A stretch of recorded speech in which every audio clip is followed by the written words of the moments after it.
Hey, g'day, boys and girls, sheilas and blokes. My name is Jacob, and today I thought I would talk about an interesting topic that I have seen floating around the Monhun online space recently after the Street Fighter VI collab in Wilds. Which topic? Well, the fabled 15th weapon, of course. What exactly is the 15th weapon in Monster Hunter?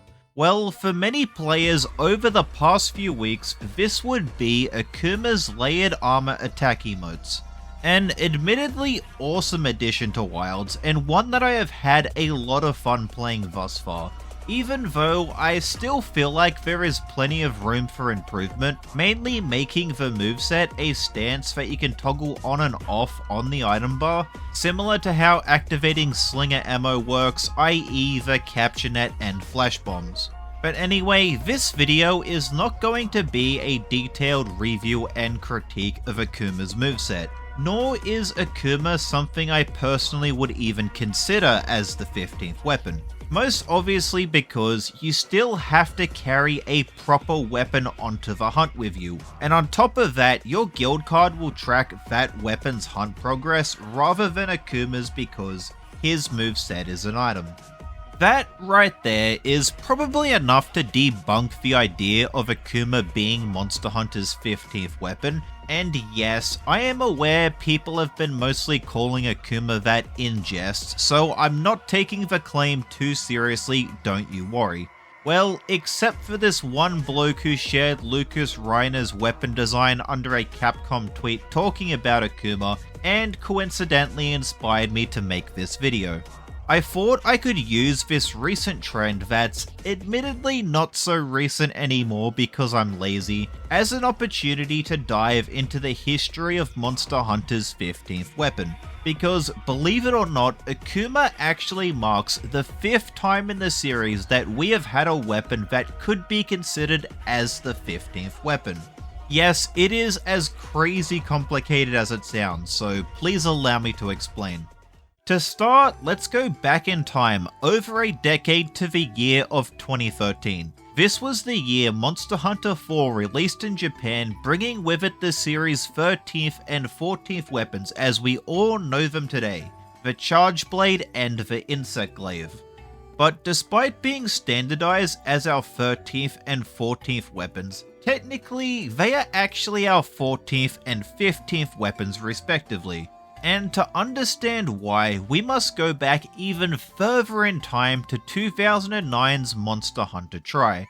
This was the game that brought us the legendary Lagiacrus, underwater combat, as well as the extremely popular weapon, the Switch Axe. But something else it also brought to the series that went largely forgotten over time was the medium bowgun. Yep, you heard that right. Medium bowgun. In MHTri, gunners would build their bowguns in pieces, then assemble them together at the smithy with the end result being one of 3 different classes of bowgun. Use all lightweight parts and you get a LBG. Use heavy and you'll get a HBG instead. But use a little bit of both and you'll find yourself with a MBG. Now, I am not a bowgun main. I actually dislike the weapon entirely for several extremely stupid and biased reasons that I won't get into here, nor have I really played a bowgun in about 3 years, and when I last did it was only for one arena quest in Sunbreak, which is all a very long way for me to say I am not the kind of bloke who can give a proper breakdown on the differences between each bowgun type. I mean, just look at this abysmal footage I recorded here to show the medium bowgun. Do I really look like I could handle that? Anyway, how it plays is largely beside the point because all I need to say is that the medium bowgun was technically Monster Hunter's 13th weapon, therefore pushing the Charge Blade up to 14th place and making the Insect Glaive our 15th weapon. Who would have thought we actually got our 15th weapon 12 whole years ago and we were lied to about it this entire time? Capcom really went and did a whole CIA cover-up operation to hide its existence or something.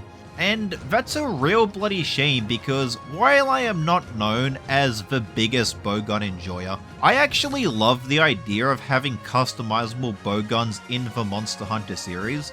Seriously, I wish this was a mechanic that was used in more than just Monster Hunter Tri.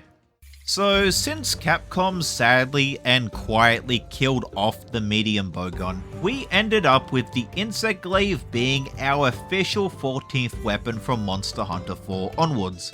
This theoretically would make whatever comes next our 15th weapon.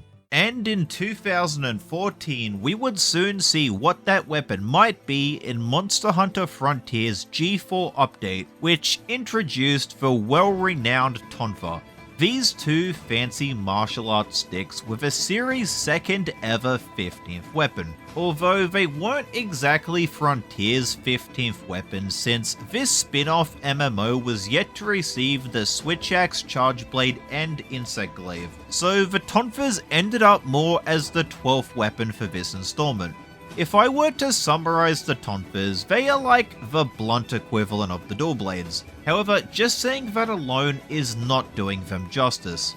Tonfas are an insanely cool weapon that also takes elements of the longsword for a spirit gauge, switch axe for stance switching, the sword and shield for light guarding, and insect glaive for jumping attacks. The Tonfas are like a weird amalgamation of Monhan weapon design philosophy up to this point in the series, creating something that is truly unlike anything that's come since.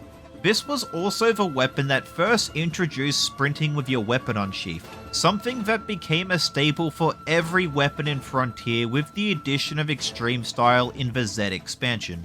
These are basically just the boom fists I mentioned earlier, albeit without the fully covered arm design, but that's nothing a few stylized weapon designs can't fix, like how we get axe-shaped hammers and the like. The Tonfas are absolute monsters to play. I bloody love them. I'm actually a huge fan of martial arts combat in media, which is why I usually end up a monk main in stuff like D&D or Final Fantasy, so be it Tonfa, Boomfist or Akuma, I just love them all. Making this video has actually made me want to try maining the Tonfa sometime in the future. Honestly, I'm getting a little tired of always playing the worst goddamn weapon in Frontier. Mate, let me tell ya, it is very hard to be a hammer main in the Monster Hunter series. Anyway, I'm getting very off topic as per usual, but before I move on, I want to ask you all to please like, comment, and subscribe. Video engagement is crucial for smaller channels like mine to grow, so please give me a hand here. Cheers. Now, Capcom over the recent years has seemingly buried the Tonfas alongside Frontier's other unique weapons, much like they have the MBG, and thus we're still missing our 15th weapon. Besides, the Tonfas were introduced in a spin-off game, so did they ever truly count? Well, while I leave that question for you to decide, we actually have an official, real, and registered weapon in a mainline game to talk about. And yeah, I bet many of you know where this is going after reading the video title. I am, of course, talking about Monster Hunter Generations Prowler. These furry friends should need no introduction. Felines have been around ever since the first Monster Hunter game, and finally after 11 years of keeping them as sidekicks, we finally got them here as playable characters. Or rather, playable weapons? Either way, Prowlers are officially considered as a weapon type by Capcom, and they make for the most complicated weapon type in Monster Hunter to date. Yeah, you thought learning the Charge Blade was complicated? Maybe even the Gun Lance or the Switch Axe? Or have you ever tried working your head around one of Frontier's weapons? Well, I'm here to say that is all child's play compared to Prowler's RNG Palico recruitments, classes, skill trees, ability trees, the extensive level up grinds, etc. atop of actually learning how to play the Prowler's moveset and gearing them up just like you would any other hunter. Which, speaking of the hunter, Prowlers can do pretty much everything they can in a hunt, but they do it even better because these cats get infinite items and 9 carts. atop of really cool abilities like driving a goddamn tank. If you're someone who can handle all of these systems, then you'll end up with an absolute beast of a cat who's capable of outperforming most players. I am admittedly not one of those people though, but that hasn't stopped me from playing my fair share of Prowler. And hey, would you look at that? They even count towards their own weapon usage on the guild card, which now has 15 rows to include them. So finally, there we have it. We found our 15th weapon. Or did we? Because yes, once again, just like every other weapon I've mentioned today so far, the Prowler hasn't returned in any Monhan games since Generations. Like, I can understand why not in World and Wilds, but Rise? I mean, Rise literally had the Generations Palico system, albeit streamlined to be a lot easier to do, just like every other system in 5th gen. It would have been perfect. But anyway, that terrible disappointment aside, we move along now to the last of our 15th weapons with the Accel Axe from Monster Hunter Explore. Now, I have never played this game before, so I don't have a whole lot to say about this weapon like I did the others. Explore is what I hear gets called a lot as the predecessor to Monster Hunter now. It was a mobile game that was primarily Japanese exclusive. There was a small global version for Canada, but it appears not to have lasted any more than a couple short months, so that release doesn't really matter. Explore featured all 14 mainline weapons, as well as its own 15th weapon, being of course the Accel Axe.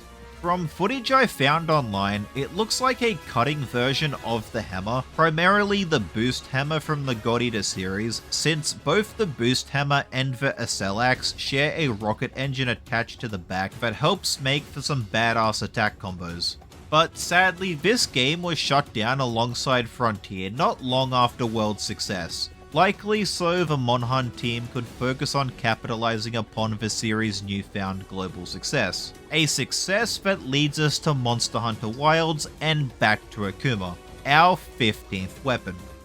Hey g'day, it's me Jacob here midway through editing this video, interrupting for a moment to ask you all to please go over to Monster Hunter Explore Spotlight's channel to show them some much needed love. It was their footage I originally saw when conceptualizing this video's script, and having gone back to their channel to sample the footage, I discovered they have spent the past several years documenting nearly every detail about Monster Hunter Explore so people like you and me can learn about this lost MH game.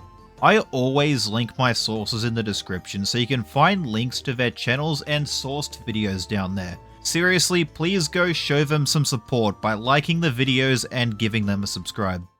And with that, I have covered all 5 of Monster Hunter's 15th weapons, or at least those that I know of anyway. In hindsight, I suppose Medium Bowgun wasn't actually one of the 15th weapons, but I reckon it was still better to discuss the MBG over the Insect Glaive because every bloke in his Palamute is sure to already know about the Bug Stick.